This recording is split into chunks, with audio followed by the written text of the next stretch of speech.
Welcome to master mind of GK. एक बार फिर से आप लोग का स्वागत है मास्टर माइंड ऑफ जीके में। देखिए फ्रेंड्स, आज वीडियो प्रोवाइड करने में आपको टाइम से नहीं कर पाया क्योंकि बीपीएससी का जो एग्जाम हुआ था फ्रेंड्स 66वां बीपीएससी, उसका क्वेश्चन पेपर सोल्व करने में लगे हुए थे। फिर भी फ्रेंड्स मैं अपने वादे के हिसाब से फ्रेंड्स आप लोग के लिए प्रैक्टिस सेट प्रोवाइड करा रहा हूँ फ्रेंड्स। तो देखिए, जो आपको 3 जनवरी को बिहार कांस्टेबल ड्राइवर का एग्जाम होने वाला है फ्रेंड्स, उसके लिए बहुत ही महत्वपूर्ण प्रैक्टिस सेट है। इसमें टोटल 40 ऑब्जेक्टिव प्रश्न को देखेंगे, ठीक है फ्रेंड्स। और सभी प्रश्न का लेवल है जो बहुत एग्जाम टाइप है, बहुत अच्छा है फ्रेंड्स। एग्जाम टाइप का एग्जाम में पूछने लायक है। पूरा वीडियो जरूर देखिएगा। छोटी सी रिक्वेस्ट है फ्रेंड्स कि चैनल पर पहली बार विजिट कर रहे हैं, चैनल को सब्सक्राइब नहीं किए तो चैनल को सब्सक्राइब कर बेल आइकन को जरूर दबाइएगा फ्रेंड्स। और वीडियो अच्छा लगे तो लाइक जरूर करिएगा, दोस्तों में शेयर जरूर करिएगा, ठीक है। चलिए फटाफट देख लेते हैं फ्रेंड्स। आपको 40 महत्वपूर्ण प्रश्न है। देखिए फ्रेंड्स, आप लोग गेस करते चलिएगा, थोड़ा सा वक्त दिया जाएगा, उसी में आप गेस करते चलिएगा, इससे कि आपके तैयारी का लेवल पता चलेगा फ्रेंड्स। और कमेंट करके बताइए कि 40 में से आपने कितना सवाल का जवाब सही किया है, ठीक है। तो चलिए, पहला सवाल है, संविधान सभा की प्रारूप समिति द्वारा प्रस्तुत प्रारूप संविधान में कितनी अनुसूचियां थी? तो प्रारूप संविधान में कितनी अनुसूचियां थी? 8, 10, 12, 6। Correct answer option number A हो जाएगा। टोटल 8 थे, ठीक है फ्रेंड्स। चलिए सवाल नंबर 2 को देखें। सवाल नंबर 2, अब वर्तमान में अगर जो पूछा जाए फ्रेंड्स, तो वर्तमान में भी टोटल 12 है, लेकिन उस समय प्रारूप संविधान में 8 अनुसूचियां थी, लेकिन वर्तमान में कितना है? 12, ये भी याद रखें। सवाल नंबर 2 है फ्रेंड्स कि किस संविधान संशोधन अधिनियम द्वारा भारतीय संविधान में नवीं, ठीक है, कि कौन सा? तो नवीं अनुसूची को जोड़ा गया है। तो इसका जो राइट आंसर होगा फ्रेंड्स ऑप्शन नंबर ए हो जाएगा। यानी कि पहला संविधान संशोधन में आपका भारतीय संविधान में नवीं अनुसूची जोड़ा गया था। ऑप्शन नंबर ए इसका करेक्ट आंसर होगा। सवाल नंबर 3 को देखें कि भारतीय संविधान के किस अनुच्छेद में अल्पसंख्यकों के हितों का संरक्षण की व्यवस्था है? गेस करिएगा, गेस करते चलें। अनुच्छेद 32, 29, 19, 14। करेक्ट आंसर क्या होगा फ्रेंड्स? तो सवाल नंबर 3 का राइट आंसर हो जाएगा आपका ऑप्शन नंबर बी, अनुच्छेद 29 में है। चलिए सवाल नंबर 4 को देखते हैं। सवाल नंबर 4 देखिए, अच्छा सवाल है। प्रवाल क्या है? प्रवाल का नाम आप लोग सुने होंगे फ्रेंड्स, प्रवाल भीति का नाम सुने होंगे। तो क्या है ये? एक वन कास्ट है, एक समुद्री जीव है, या एक स्थलीय जीव है, या एक जड़ी बूटी है? कंफ्यूजन स्टूडेंट में यहीं पे होता है, एक समुद्री जीव और एक स्थलीय जीव। तो देखिए, जो प्रवाल है फ्रेंड्स आपका एक समुद्री जीव है। ऑप्शन नंबर 20 का बिल्कुल राइट आंसर हो जाएगा। चलिए सवाल नंबर 5 को देखते हैं। सवाल नंबर 5 बहुत ज्यादा महत्वपूर्ण सवाल है कि ज्वार भाटा की उत्पत्ति निम्नलिखित में से किसका प्रभाव अधिक होता है? देखिए, इसका कॉन्सेप्ट क्लियर रखें। ज्वार भाटा की जो उत्पत्ति होती है फ्रेंड्स, वो आपका सूर्य और चंद्रमा के दोनों के गुरुत्वाकर्षण बल के कारण होता है। लेकिन सवाल देखिए यहाँ पर क्या पूछा जा रहा है कि ज्वार भाटा की उत्पत्ति में निम्नलिखित में किसका प्रभाव अधिक होता है? सूर्य का अधिक होता है, चंद्रमा का होता है, पृथ्वी का अधिक होता है? इनमें से कोई नहीं होता है। तो ध्यान रखिए फ्रेंड्स, चूंकि चंद्रमा है जो पृथ्वी से नजदीक है फ्रेंड्स, इसलिए इसका ही आंसर राइट हो जाएगा, ठीक है। ज्वार भाटा की उत्पत्ति में निम्नलिखित में से किसका प्रभाव अधिक रहेगा? तो चंद्रमा का ही प्रभाव अधिक रहेगा। ऑप्शन नंबर 20 का बिल्कुल करेक्ट आंसर है। सवाल नंबर 6 को देखिए, महत्वपूर्ण सवाल। भारत में विकेंद्रीकरण का शुभ आरंभ किसके समय में हुआ था? विकेंद्रीकरण का शुभ आरंभ किसके समय में हुआ था? तो 6 का जो आपका राइट आंसर हो जाएगा ऑप्शन नंबर बी, लॉर्ड मियो के शासनकाल में हुआ था। किसके? लॉर्ड मियो के। अगला सवाल को देखिए, सवाल नंबर 7 को देखिए कि गुप्त काल में सोने के सिक्कों को क्या कहा जाता था? बहुत बार एग्जाम में रिपीट हो चुका है। रूपक कहा जाता था, दिनार कहा जाता था, या मार्कड सिक्के कहा जाता था, या जीतल कहा जाता था? करेक्ट आंसर क्या होगा? गेस करें।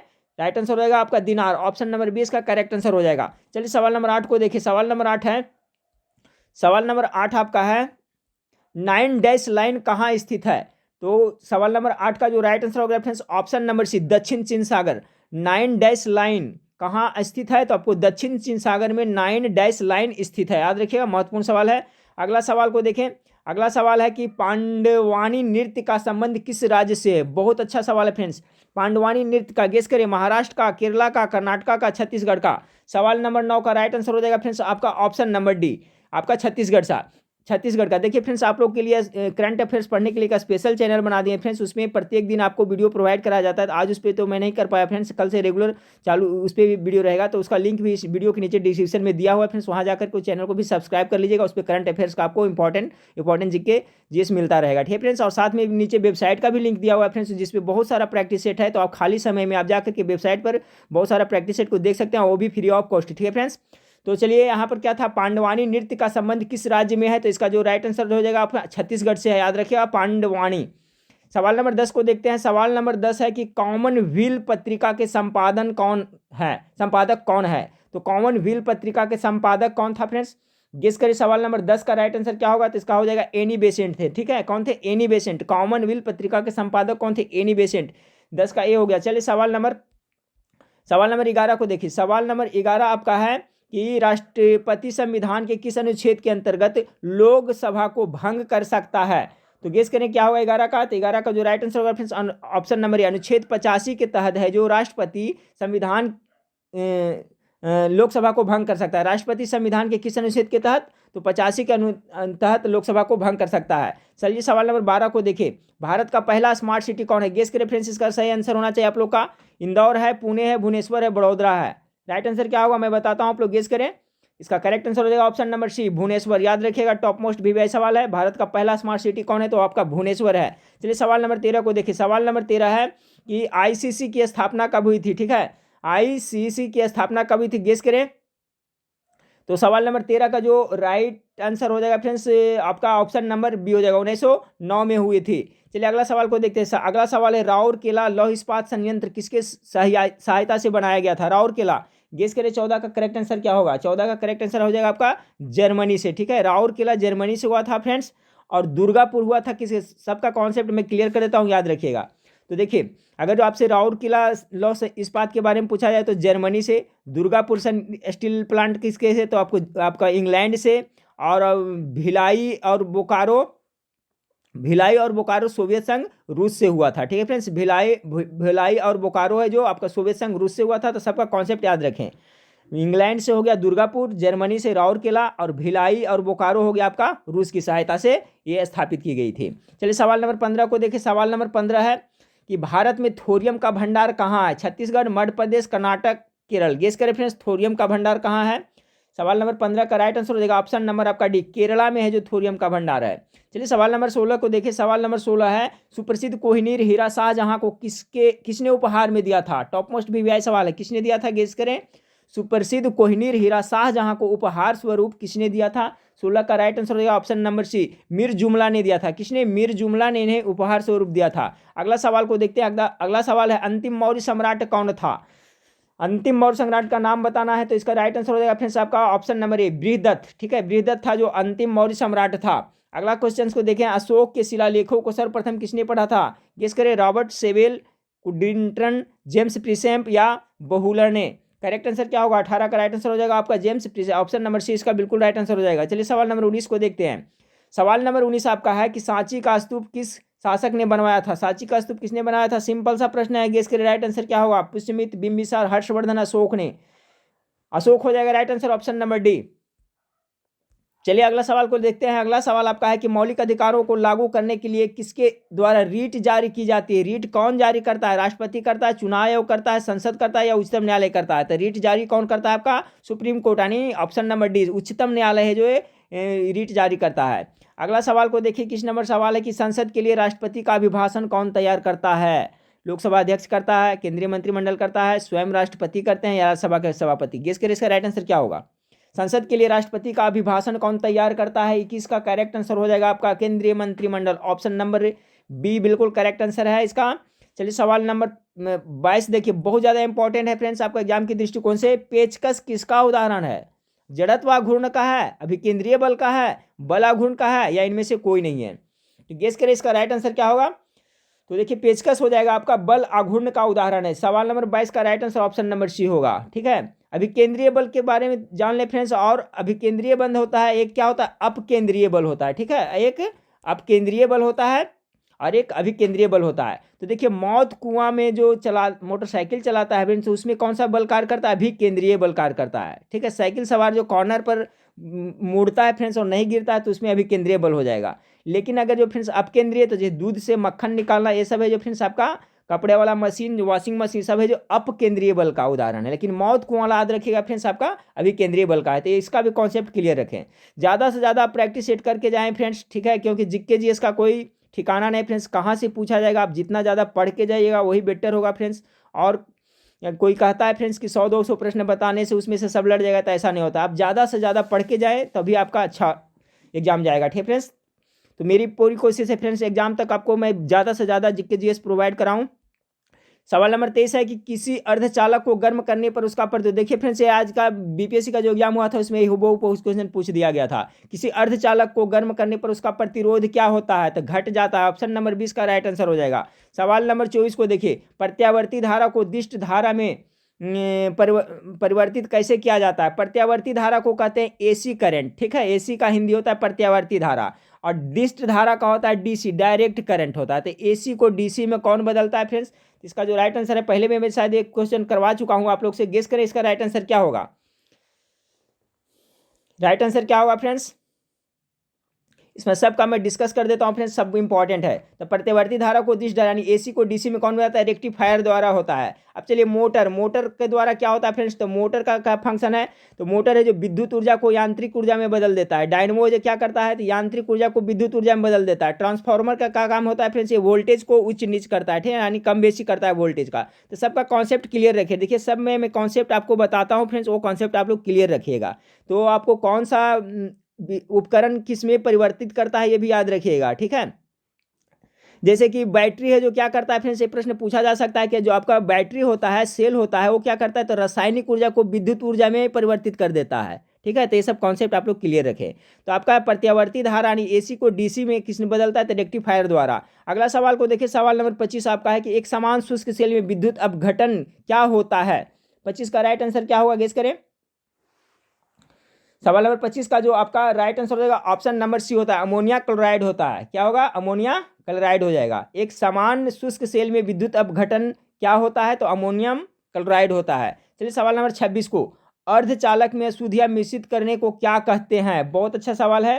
तो सवाल नंबर 26 का जो राइट आंसर हो जाएगा फ्रेंड्स ऑप्शन नंबर सी हो जाएगा। उसे क्या कहते हैं? डोपिंग कहते हैं। जब अर्धचालक में अशुद्धियां मिश्रित की जाती है तो उसे क्या कहते हैं? डोपिंग कहा जाता है। चलिए सवाल नंबर 27 को देखिए। सवाल नंबर 27 आपका है कि सुपर कंडक्टर की चालकता होती है, कितनी होती है? सवाल नंबर 27 का राइट आंसर क्या होगा? जो सुपर कंडक्टर होता है उसका, गेस करें, अधिक होता है, कम होता है, शून्य होता है या अनंत होता है? तो अनंत हो जाएगा, ऑप्शन नंबर डी। जो सुपर कंडक्टर है उसकी चालकता अनंत होती है। सवाल नंबर 28 को देखें, किस मुस्लिम शासक के सिक्कों पर देवी लक्ष्मी की आकृति बनी हुई थी? अच्छा सवाल है, गेस करें इसका राइट आंसर क्या होगा। कौन सा मुस्लिम शासक था जिसके सिक्कों पर देवी लक्ष्मी माता की आकृति बनी हुई थी? 28 का करेक्ट आंसर हो जाएगा option number B, Mohammad Ghori, ठीक है फ्रेंड्स, मोहम्मद गौरी के। अगला सवाल को देखते हैं। अगला सवाल आपका है कि सीजीएस पद्धति में, ठीक है, ध्यान दीजिएगा, सीजीएस पद्धति में चुंबकीय फ्लक्स का मात्रक क्या होता है? 29 नंबर सवाल का right answer option number A हो या मैक्सवेल होता है। याद रखिएगा, सीजीएस पद्धति में चुंबकीय फ्लक्स का ऐसा है मात्रक मैक्सवेल होता है। नेक्स्ट सवाल को देखते हैं फ्रेंड। नेक्स्ट सवाल आपका है चिली सिरा, जिसे चिल्ट साल्ट पीटर कहते हैं, किस यौगिक का रासायनिक नाम है? यही हो सकता है एग्जाम में आपको पूछ दिया जाए। तो चिली सिरा जिसे चिली साल्ट पीटर कहते हैं, किस यौगिक का सामान्य नाम है? 30 का करेक्ट आंसर हो जाएगा option number C, sodium nitrate का रासायनिक नाम है, ठीक है फ्रेंड्स। चिली साल्ट पीटर किस यौगिक का सामान्य नाम है? तो सोडियम नाइट्रेट का सामान्य नाम है। चलिए सवाल नंबर 21 को देखते हैं। शिवाजी के शासनकाल में विदेश मंत्री को क्या कहा जाता था? बहुत अच्छा सवाल है फ्रेंड्स, ठीक है, प्रधानमंत्री नहीं विदेश मंत्री को पूछा जा रहा है। तो शिवाजी के जो शासनकाल में विदेश मंत्री बनते थे उनको क्या कहा जाता? तो उसको सुमंत कहा जाता था, ठीक है, सुमंत कहा जाता। ऑप्शन नंबर सी इसका बिल्कुल राइट आंसर है, सुमंत। चलिए सवाल नंबर 32 को देखिए। एक्सरे का आविष्कार किसने किया था? गेस करें, एक्सरे का आविष्कार किसने किया था?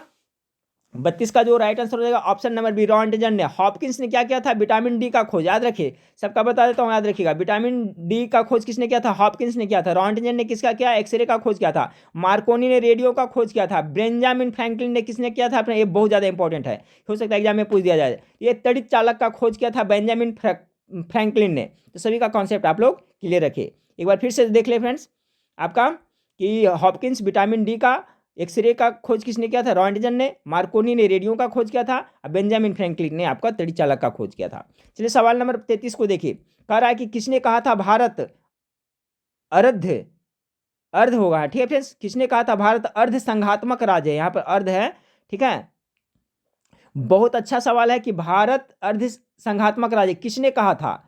तो सवाल नंबर जो 33 है इसका राइट आंसर होगा फ्रेंड्स ऑप्शन नंबर डी, केसी व्हीयर ने ऐसा कहा था। किसने कहा था भारत अर्ध संघात्मक राज्य है? तो केसी व्हीयर ने ऐसा कहा था। चलिए सवाल नंबर 34 को देखें। किस सभा का अध्यक्ष उसका सदस्य नहीं होता है? ऐसा कौन सा सभा है जिसका अध्यक्ष उसी का सदस्य नहीं होता है? तो गेस करें फ्रेंड्स, लोकसभा, राज्यसभा, विधानसभा या विधान परिषद? तो इसका राइट आंसर हो जाएगा ऑप्शन नंबर बी, राज्यसभा। क्योंकि राज्यसभा का जो अध्यक्ष होता है क्या होता है, कौन होते हैं? उपराष्ट्रपति होते हैं। तो उपराष्ट्रपति क्या है? आपका राज्यसभा का सदस्य नहीं होते हैं। तो किस सभा का अध्यक्ष उसका सदस्य नहीं होता है? तो राज्यसभा का। यानी 34 का right answer option number B हो गया। चलिए सवाल नंबर 35 को देखते हैं।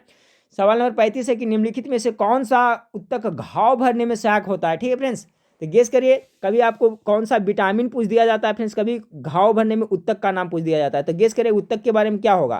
तो correct answer option number D हो जाएगा। घाव भरने में जो सहायक उत्तक है उसका नाम है इपिथीलियम उत्तक, ठीक है, इपिथीलियमी उत्तक है। अगर पूछा जाए कि घाव भरने में कौन सा विटामिन मददगार होता है फ्रेंड्स, तो आपका ऑप्शन सी है, जो घाव भरने में आपका मददगार होता है, ठीक है। मसूड़े से खून भी निकलता है फ्रेंड्स, तो उसमें विटामिन सी की कमी से होता है। तो ये दो सवाल इंपॉर्टेंट है। घाव भरने में उत्तक पूछे तो इपिथीलियम उत्तक हो जाएगा, और विटामिन पूछे तो विटामिन सी हो जाएगा। अगला सवाल आपको पूछा जा सकता है फ्रेंड्स कि महमूद गजनवी का दरबारी इतिहासकार कौन थे। बहुत ज़्यादा इंपॉर्टेंट सवाल है। फिरदौसी, चंद्रबरदाई, उतबी या हसन निजामी। सवाल नंबर 36 का जो राइट आंसर हो जाएगा उतबी। महमूद गजनवी का दरबारी इतिहासकार कौन था, तो उतबी था। सवाल नंबर 37 को देखिए। सवाल नंबर से बिहार का पहला हिंदी समाचार पत्र कौन था, गेस करें।